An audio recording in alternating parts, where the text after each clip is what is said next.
مسئلہ تکفیر، آپ نے حال ہی میں دیکھا ہوگا کہ میرے استاذ اور مینٹر جناب غامدی صاحب نے کسی سوال کے جواب میں قادیانی امام کی امامت میں پڑھنے والی نماز کا تذکرہ کیا اور اپنا ایک خصوصی موقف پیش کیا، اور اس کے اوپر میں نے دیکھا ہے کہ سبھی مسلکوں کے علماء نے گرفت کی ہے اور سرپرائز ہوئے ہیں غامدی صاحب کے اس موقف سے۔ اس سرپرائز پہ میرا سرپرائز بنتا ہے۔ میں فی الحال تو یہ عرض کرنا چاہتا ہوں کہ ایک تو جو لوگ اس چینل کو دیکھتے ہیں وہ جانتے ہیں کہ میں غامدی صاحب کو اپنا امام اور مینٹر مانتا ہوں۔ میرے ان سے بہت سے اختلافات بھی ہیں، مگر جو اصول اور قواعد انہوں نے وضع کیے ہیں اور جن کو میزان میں بیان کر دیا ہے، ان کی تقریباً اکثریت سے مجھے اتفاق ہے، اور ان کے اطلاقات ہوتے ہیں بالعموم جن سے مجھے بعض اوقات اختلاف ہوتا ہے۔ لیکن اطلاق پہ تو بعد میں آتے ہیں، پہلے میں ذرا لوگوں سے یہ جاننا چاہتا ہوں کہ کیا واقعی ان لوگوں کو پتہ نہیں تھا کہ غامدی صاحب کے اصولوں کے نتیجے میں یہی اطلاق بروئے کار آنا تھا؟ یعنی یہ کون نہیں جانتا کہ غامدی صاحب کے نزدیک آپ کسی کو کافر قرار نہیں دے سکتے انلیس کہ وہ خود اپنے آپ کو کافر قبول کر لے، وہ کہے کہ میں مسلمان نہیں ہوں۔ اگر وہ کہتا ہو کہ میں مسلمان ہوں، چاہے اس کے عقائد میں کتنی خرابیاں کیوں نہ ہوں، ان کو کفر کہا جائے گا، ان کو بدعقیدگی کہی جائے گی، ان کو فسق اور فجور کہا جائے گا، ہیریسی کہی جائے گی، لیکن ان کو مسلمان ہی تصور کیا جائے گا، کیونکہ وہ خود کلیم کر رہے ہیں کہ ہم مسلمان ہیں۔ یہ ان کا اصول ہے۔ اس اصول کے بعد مجھے ذرا یہ سمجھائیے کہ کون سا ایسا شخص ہے جو ذرا سے بھی کریٹیکل تھنکنگ کی صلاحیت رکھتا ہو، وہ اس نتیجے تک خود نہ پہنچ سکے کہ اس میں سب لوگ شامل ہیں۔ کوئی بھی شخص ہو جو اپنے آپ کو مسلمان کہتا ہو، اپنے اسلام کا اقرار کرتا ہو اور اس پہ اصرار کرتا ہو، اور پھر کچھ خرافات عقائد کے طور پہ انسسٹ کرتا ہو کہ ہیں، تو وہ غامدی صاحب کے موقف کے اندر مسلمان ہی قرار پائے گا۔ یعنی میں بھی یہ نہیں کہہ رہا کہ میں ان کے اس موقف سے اتفاق رکھتا ہوں یا اختلاف رکھتا ہوں، میں یہ کہہ رہا ہوں کہ ایک شخص پچھلے کئی دہائیوں سے یہ بات کرتا آ رہا ہے، وہ ٹی وی پہ یہ بات کرتا ہے، وہ اخباروں میں کالم لکھ کے یہ بات کرتا ہے، اس کی اپنی ایک آرگنائزیشن ہے جو متعدد ویڈیوز بناتی ہے جن کو اکثر علماء ٹارگٹ کرتے رہتے ہیں۔ ان کو واقعی نہیں پتہ تھا کہ یہ ایک لاجیکل کنکلوژن ہے، ایک منطقی نتیجہ ہے ان کے اس اصول کا۔ تو وہ چاہے قادیانی امام ہو، چاہے کوئی اور امام ہو، یعنی ہمارے ہاں تو مختلف مسالک بھی ایک دوسرے کے اوپر شرک اور کفر کے فتوے لگاتے رہتے ہیں، تو چاہے کوئی بھی ہو، کسی مسلک کا ماننے والا ہو، کوئی صوفی ہو جس پر خود غامدی صاحب نے بتایا کہ ان کے عقائد میں کفر ہے، اور کوئی مسلک کے ماننے والے لوگ ہوں، کتنا ہی بڑا اختلاف ان کے عقائد سے آپ کو کیوں نہ ہو، اگر وہ یہ کہتے ہیں کہ ہم مسلمان ہیں تو غامدی صاحب کے اصولوں کے اندر وہ مسلمان ہی ہے۔ میرے علم میں آیا کہ انہوں نے جو اس موضوع پہ ویڈیو بنایا تھا اس کو پاکستان میں لیگل وجوہات کی بنیاد پہ ہٹا دیا گیا ہے، اس لیے وہ تو میں پروگرام میں نہیں چلانا چاہتا، لیکن اس کو چلانے کی ضرورت بھی نہیں ہے۔ میرے خیال سے سب لوگ یہ بات جانتے ہیں کہ یہ ان کا ایک دیرینہ موقف ہے اور دیرینہ اصول کا منطقی نتیجہ ہے۔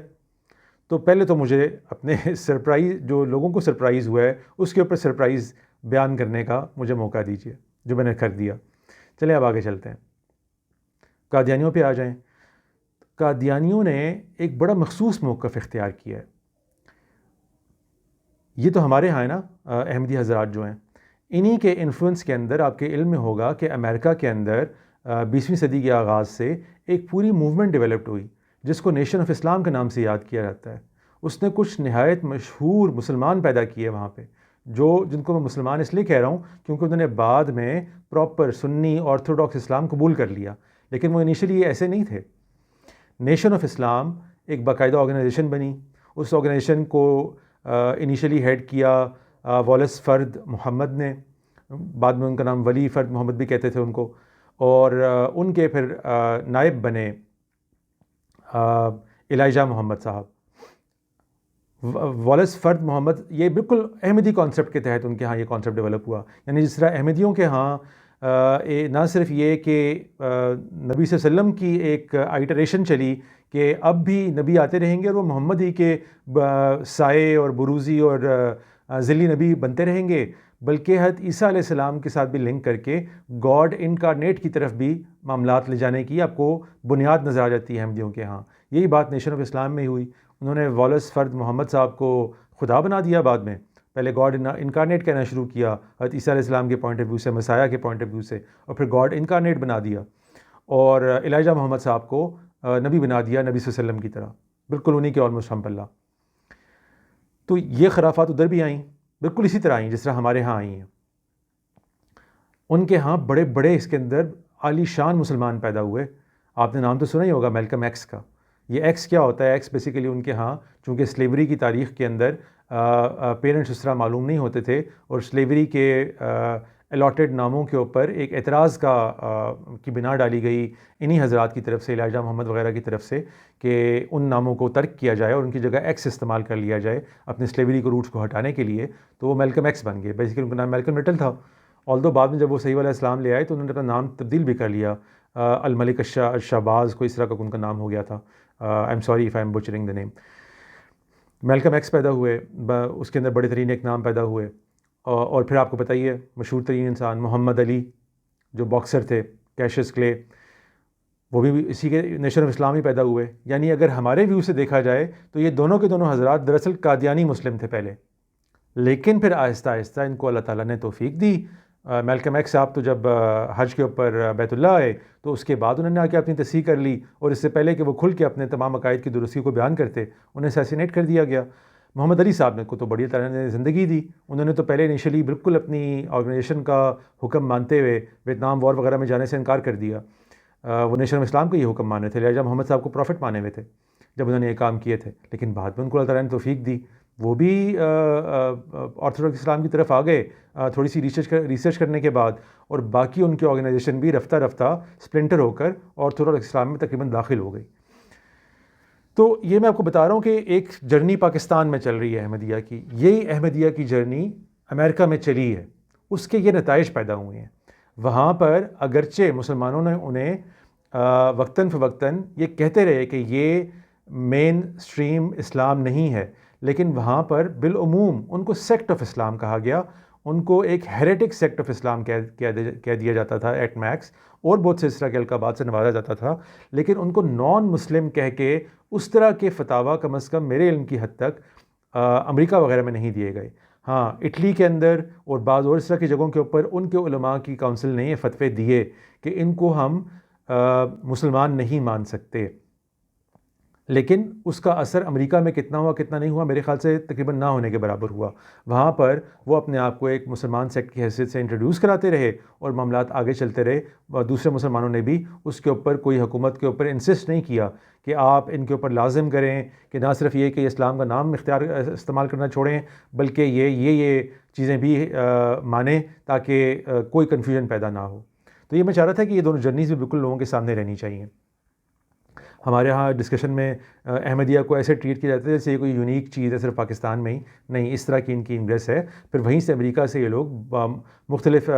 ممالک میں گئے، لائبیریا میں گئے، افریقہ کے اور ممالک کے اندر گئے، انہوں نے اپنا اثر و رسوخ قائم کرنا شروع کیا۔ بلکہ میں خود جب یونائٹڈ نیشنز میں تھا تو لائبیریا میں تھا، وہاں پر ایک بڑا مسئلہ یہ ہے کہ وہاں پہ زیادہ تر جب آپ جا کے معلوم کرتے ہیں کہ ہاں پہ مسلمانوں کی مسجد دکھا دیجئے، لوگ آپ کو دکھا دیتے ہیں، بتا دیتے ہیں، تھوڑی سی ریسرچ کرنے کے بعد معلوم پڑتا ہے کہ یہ دراصل احمدیہ کی مسجد ہے اور احمدیہ کے امام ہیں۔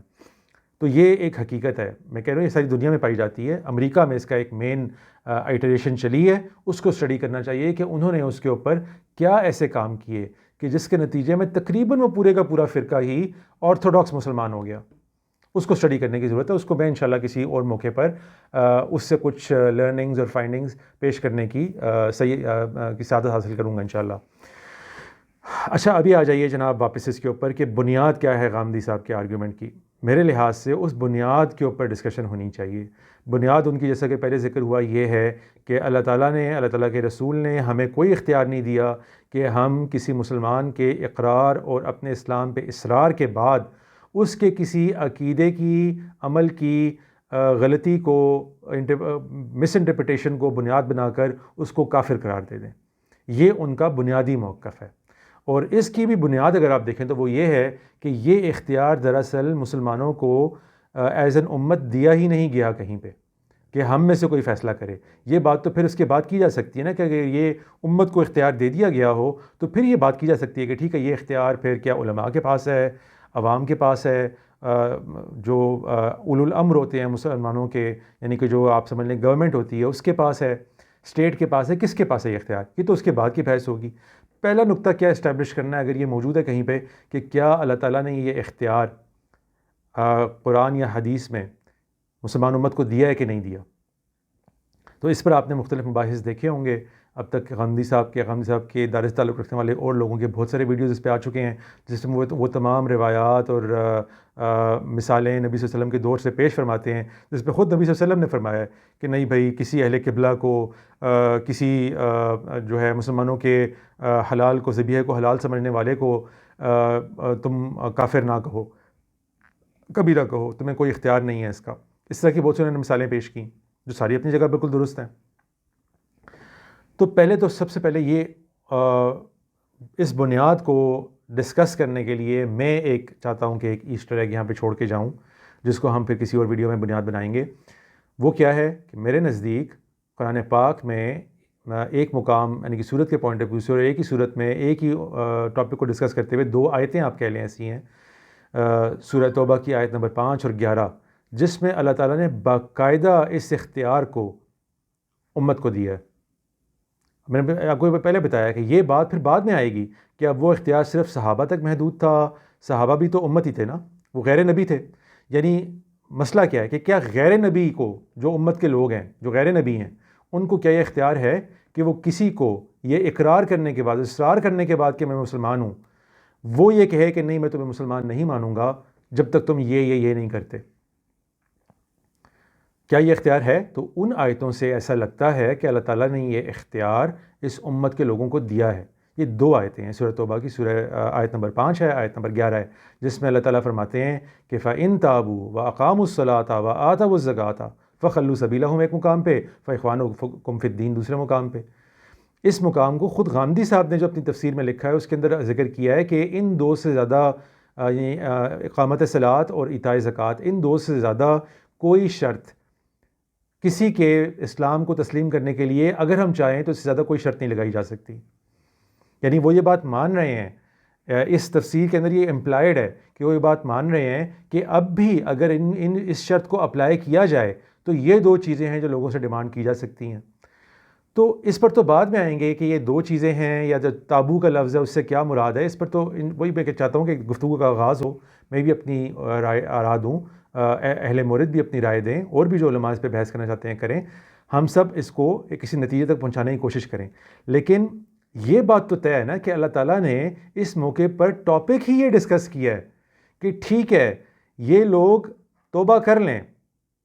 توبہ یہاں سے کیا ہے کہ وہ ایمان لے آئیں، ایک اللہ تعالیٰ کو مان لیں، شرک کو ترک کر دیں. اس کے اوپر تو ہم بحث کریں گے نا کہ ٹائم پہ کہ توبہ سے اور کیا مراد ہو سکتی ہے، یہاں پہ پلٹ آنے سے کیا کیا مراد ہو سکتی ہے. لیکن موٹا موٹا تو یہی ہے نا. تو اللہ تعالیٰ نے کہا ہے کہ نہیں، اس کے بعد اگر وہ نماز نہ پڑھیں اور زکوٰۃ نہ دیں تو پھر نہ فَإِخْوَانُكُمْ فِي الدِّينِ ہے، تمہارے دینی بھائی ہیں نہ تو وہ، اور فَخَلُّوا سَبِيلَهُمْ نہ ہی ان کا راستہ چھوڑا جائے گا. اور اسی آیت کو باقاعدہ حضرت ابوبکر صدیق نے اپنے دور حکومت میں جو مانعین زکوٰۃ کے ساتھ جنگ ہوئی، اس آیت کو کوٹ کیا انہوں نے، جس میں انہوں نے فرمایا کہ یہ 2 شرائط اللہ تعالیٰ نے بیان کی تھیں، میں ان 2 پہ کسی کا اضافہ نہیں کروں گا، لیکن ان 2 کی خاطر میں لڑ بھڑ جاؤں گا ان سے، اور لڑے بھی پھر. تو جب یہ 2 آیتیں کھلم کھلا قرآن پاک میں موجود ہیں اور ان کو موضوع بحث سب سے پہلے بننا چاہیے اس ضمن میں، کیونکہ غامدی صاحب کے موقف اس پہ کھڑا ہوا ہے کہ یہ اختیار اللہ تعالیٰ نے امت کو دیا ہی نہیں، کہ کوئی یہ اقرار کر رہا ہو کہ میں مسلمان ہوں تو ہم اس کے ایمان کو ماننے میں پس و پیش سے کام لیں. ہم کہیں گے نہیں، ہم تمہارے ایمان کو نہیں مانتے کیونکہ تم کہہ رہے ہو مسلمان ہو. یعنی اسی آیت کو لے لینا، اگر وہ کہہ رہے ہیں کہ ہم مسلمان ہیں تو پھر چاہے وہ نماز نہ پڑھیں، چاہے وہ زکوٰۃ نہ دیں، اس سے کیا فرق پڑنا چاہیے ان کے اخوانکم فی الدین ہونے پہ یا خلو سبیلہم کے اوپر. اب کوئی شخص یہ بات یقیناً کر سکتا ہے ویسے ڈسٹریکٹ کرنے کے لیے کہ دیکھیے تو اتمام حجت کا معاملہ تھا اور اس لیے انہوں قتل کی سزا دی گئی. نہیں، ہم یہاں پہ قتل کی سزا کی بات نہیں کر رہے. وہ تو میں بھی اس کا قائل ہوں کہ وہ تو لا محالہ لنکڈ ہے اتمام حجت کے ساتھ، رسولوں کے قانون کے ساتھ. یعنی میں تو اس کو بیان بھی لا آف اپسٹولک ججمنٹ کے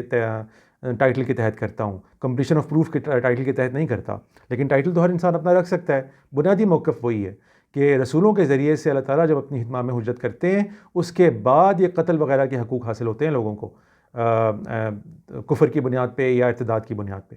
اس کو چھوڑ دیں، وہ ابھی ہم زیر بحث نہیں لا رہے. ہم یہ کہہ رہے ہیں کہ یہ بنیادی موقف کہ کسی مسلمان کے اقرار کر لینے کے بعد، اصرار کرنے کے بعد مسلمان ہوں، وہ اگر فلاں اور فلاں کام نہ کرے تو اس کے آپ کے دینی بھائی ہونے سے انکار کیا جا سکتا ہے. یہ تو قرآن پاک میں ایک صریح آیت موجود ہے،